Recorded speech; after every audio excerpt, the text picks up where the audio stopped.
식이섬유나 유산균 열심히 챙겨 먹는데도 여전히 더부룩하고 화장실 잘 못 가는 분들 많으시죠. 그래서 제가 저번 영상에서 이미 왜 식이섬유나 유산균을 먹어도 변비가 해결이 되지 않는 건지, 그래서 구체적으로 어떻게 해야 할지 모두 다 말씀드렸었어요. 실제로 영상을 올리고 난 다음에 정말 만성변비로 지긋지긋했는데 바로 화장실 가기 시작했다, 가스가 줄었다, 후기 댓글을 정말 많이 남겨주셨습니다. 또 많은 질문들을 주셨어요. 일일이 다 답변을 드리지 못해서 이렇게 영상으로 가장 많이 주신 질문 5가지만 공통적으로 추려서 오늘 이 영상에서 전부 다 말씀드려보겠습니다. 처음 오신 분들도 계시니까 식이섬유나 유산균이 아닌 어떻게 변비를 해결했는지 간단하게 아주 핵심만 짚고 넘어가 보겠습니다. 자, 결론부터 말씀드리면 간단해요. 따뜻한 물 150ml 정도에 이 버터랑 레몬을 같이 넣은 버터 레몬티를 한 잔 드시는 거예요. 정확한 레시피랑 양은 제가 아래 고정 댓글에 적어둘게요. 이 버터 레몬티의 핵심은 이 위, 간, 장의 순환이에요. 장도 근육이기 때문에 이 단계가 하나라도 끊기게 되면 배변 신호가 안 올 수 있어요. 그런데 이 중에서도 특히 지방을 먹을 때만 나오는 이 담즙이 나와줘야 장에 배변 신호를 주는 건데, 지금 담즙의 신호가 부족하신 분들이 많으실 거예요. 왜 그러냐면 다이어트 하다가 변비가 잘 오잖아요. 저지방 식이를 너무 오래 했기 때문에 이 담즙이라는 건 지방을 먹어줘야 나오거든요. 그리고 또 이 레몬은 위산이랑 담즙의 분비를 도와줄 수 있기도 하고, 소금은 위산의 재료예요. 그렇기 때문에 이 순환을 가장 잘 도울 수 있도록 제가 아주 쉬운 방법으로 버터 레몬티를 알려드렸습니다. 자, 그러면 여기에 이어서 첫 번째, 매일 먹어야 되나요? 아니면 필요할 때만 먹어도 되나요? 결론적으로는 매일 드셔도 되고 필요할 때만 드셔도 됩니다. 사실 이거는 사람마다 다르긴 하지만 결국 이거는 처방약이나 그런 게 아니고 일반 식품이잖아요. 그렇기 때문에 일반적으로 먹는 약처럼 부작용이 크다 그런 건 아니고 매일 드셔도 되고 필요할 때만 드셔도 되고 유연하게 생각을 하시면 좋을 것 같아요. 내가 식이섬유를 많이 먹어도 보고 유산균도 먹어보고 병원도 다녀봤는데 변비가 아직도 심하다 하시는 분들은 아침에 이런 좋은 지방들을 먹어줬을 때 많은 이점들을 보실 수 있으실 거예요. 제가 어떻게 먹는지도 많이 질문을 주셨는데요. 저 같은 경우에는 아침에 별일 없으면 그냥 거의 먹습니다. 너무 간단한 레시피이기 때문에 사실 뭐 차릴 것도 없고, 근데 그만큼 포만감도 있고 아침부터 배변 활동이 원활해지기 때문에 먹습니다. 자, 두 번째, 꼭 물에 타서 먹어야 되나요? 아니면 버터랑 레몬즙을 따로 먹어도 괜찮나요? 이 질문도 진짜 많이 주셨는데요. 꼭 물에 타서 안 드셔도 됩니다. 댓글로도 몇 번 말씀드리긴 했던 것 같은데, 아침에 바쁘고 이제 막 여러 가지 준비해서 따로따로 먹는다 생각하면 되게 번거롭게 느껴지잖아요. 그렇기 때문에 한 번에 드실 수 있도록 그렇게 말씀을 드린 것 뿐이에요. 다만 제가 따뜻한 물을 말씀드린 이유는 더 흡수율도 높아지고 장 수분 상태에도 영향을 줄 수 있기 때문에 그렇게 말씀을 드린 것 뿐입니다. 정답이 있는 건 아니고 지속하기 쉬운 방법으로 이어가시면 됩니다. 저는 근데 버터 도저히 느끼해서 못 먹을 것 같은데 맛있게 먹는 방법 없나요? 질문도 많이 주셔서 아주 간단하게 따라하실 수 있는 맛있는 레시피 아래 3가지 정도 정리해두겠습니다. 그리고 세 번째, 공복에 먹어야 되나요? 저녁에 먹어도 괜찮을까요? 결론부터 말씀드리면 공복에도 좋고 저녁에도 괜찮습니다. 다만 아침 공복을 추천드렸던 이유는 배변 신호를 조금 더 잘 느낄 수 있는 타이밍이기도 하기 때문에 공복을 좀 추천드렸습니다. 근데 꼭 공복이 아니더라도 이 지방 섭취 자체가 담즙을 흐르게 해주고 장 운동 신호를 주기 때문에 언제든지 드셔도 괜찮아요. 내 루틴에 맞게 활용하시면 됩니다. 네 번째, 버터 대신 올리브오일이나 들기름 같은 다른 지방으로 대체해도 될까요? 결론부터 말씀드리면 가능합니다. 제가 이제 이런 버터나 기버터를 추천드렸던 이유는 이 버터 안에 들어있는 장의 염증이나 장 점막을 회복시켜줄 수 있는 부티르산이라는 성분들이 풍부하기도 하고, 올리브 오일처럼 불포화 지방산이 많은 부분 차지하고 있는 이런 기름들은 이 빛이나 공기, 열 이런 데에 되게 약하기 때문에 산패에 좀 위험이 있어서 오히려 산화가 된 기름을 먹으면 소화도 잘 안 되고 더부룩하고 장은 자극되고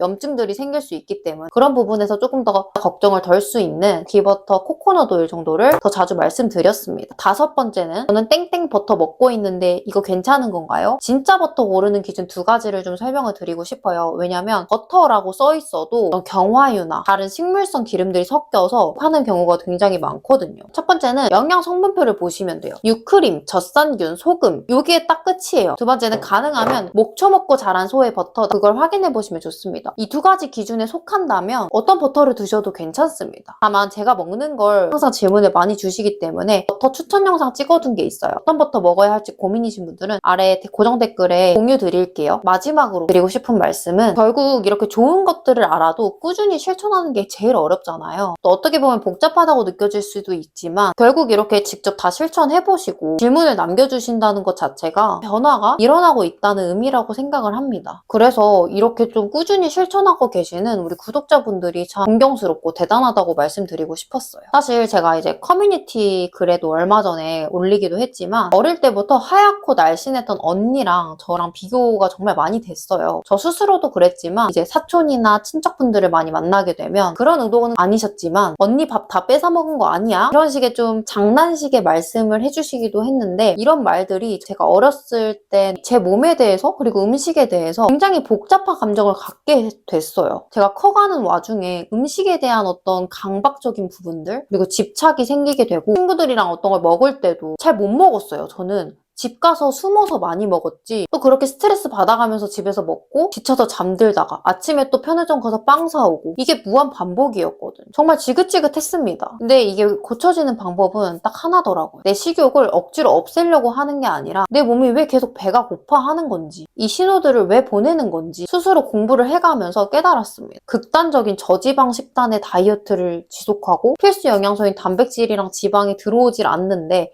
그 상태에서 운동을 억지로 하다 보니까 이게 내 의지로 버틸 수 없는 식욕이라는 게 터진 거구나 라는 걸 알게 됐습니다. 그리고 그 속에서 알게 된 게 이 지방에 정말 큰 힘이었고 그래서 저는 여러분들한테도 저와 같은 고민이 있으신 분들께 여러분들의 탓이 아니라 우리가 잘못 배워온 식습관들, 저지방 식단들 이런 것에 대해서 제대로 알려드리고 제가 공부했던 이 모든 것들 그리고 제가 겪어온 이 고통들을 더 이상 많은 분들이 겪지 않으셨으면 하는 마음에서 유튜브를 시작하게 된 거거든요. 그래서 저희 구독자분들께는 조금이나마 도움이 되었으면 좋겠습니다. 구독해 두시면 앞으로도 잘못된 다이어트가 아닌 내 몸이 원하는 대로 따라주고 고통스럽지 않고 행복한 다이어트 라이프 스타일 같이 이어나가실 수 있으실 겁니다.